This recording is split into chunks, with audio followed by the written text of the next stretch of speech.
Listen, don't ever put me through that again. Don't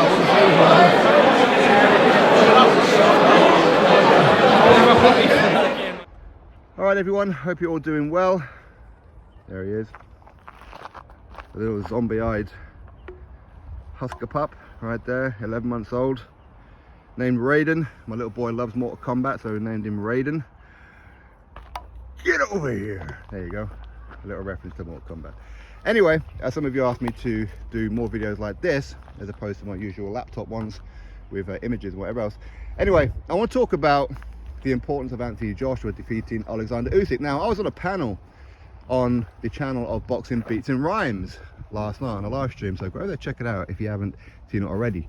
Boxing Beats and Rhymes, of course, we were joined by Ring IQ and Lady Chan. It was a very, very good chat, about 2 hours worth. Brilliant.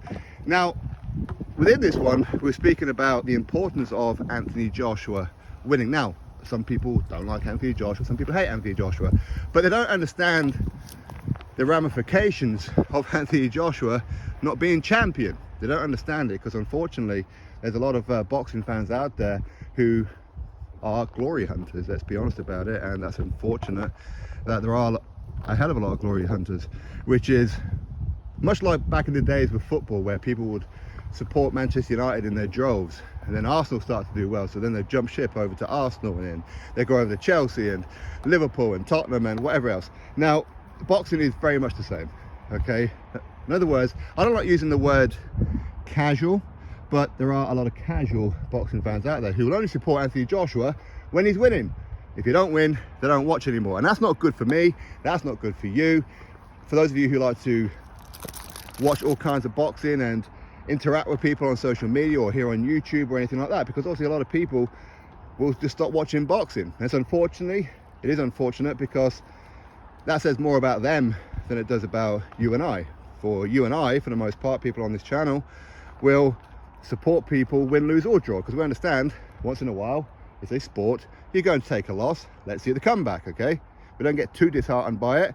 Of course, we will be upset and things like that. But anyway, that said, if Oleksandr Usyk wins, could we see a return of the Klitschko era? Now, in America, people weren't watching heavyweight boxing, were they?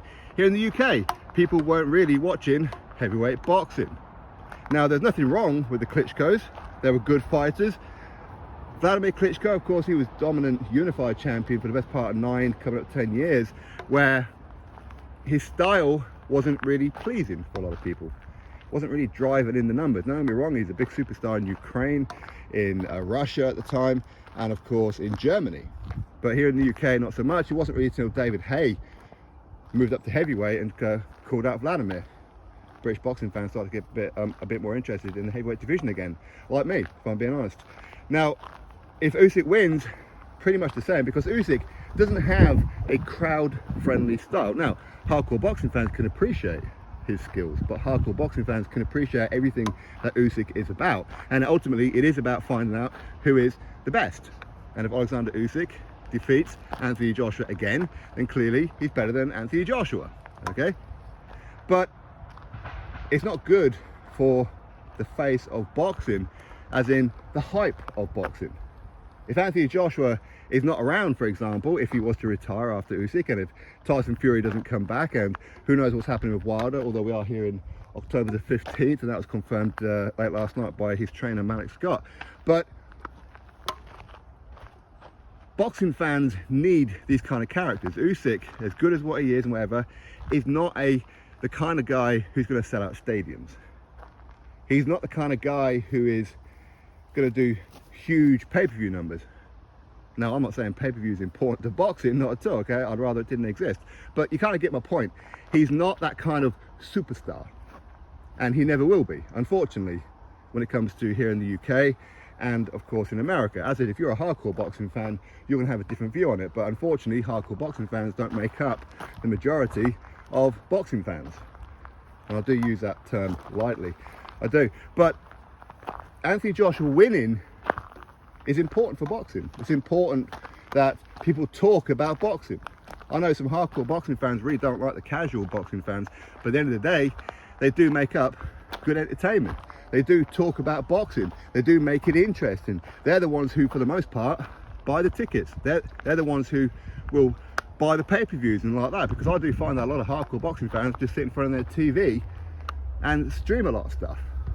Okay, they don't go to the shows for the most part. I don't really know why that is.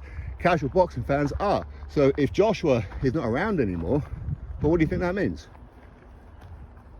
It has a knock-on effect for the rest of boxing. It does. A lot of people are interested in boxing because of the likes of Anthony Joshua. Without Joshua, not so much. The amount of blackberries that I've picked this summer over the last 3 or 4 weeks is unreal. I've got like a few bags in my freezer and that. My wife loves blackberry and apple crumble.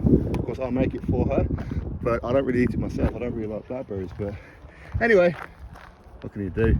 I'm like a little fucking Red Riding Hood with my little basket full of blackberries at times.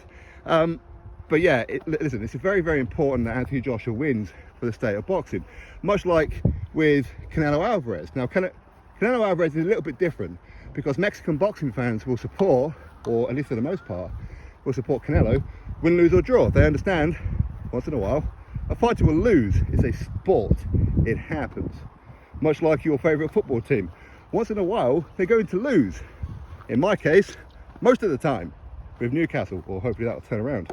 But when it comes to boxing, that seems to be the way that it is, unfortunately.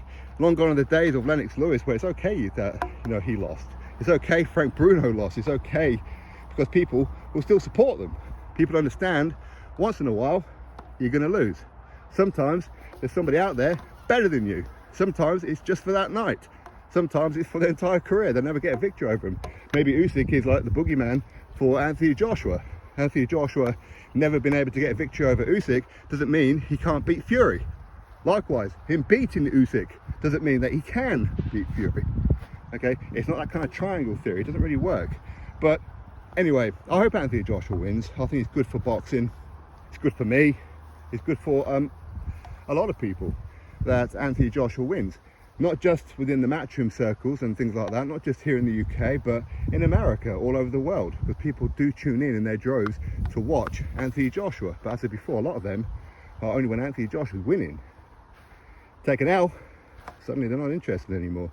And that just seems to be the nature of the beast. It does, which is going to have a knock-on effect, because obviously a lot of fighters who get paid very, very well at the minute, a lot of it is off the back of Anthony Joshua, especially in the heavyweight division, because people are interested in the heavyweight division. They want to know who Joshua's rivals are. They want to know what's going on. So anyway, hopefully Anthony Joshua wins, because I don't want to be seeing a return of the Klitschko era. That's my thoughts. You drop me yours. Click thumbs up, subscribe, and I'll catch you in the next video.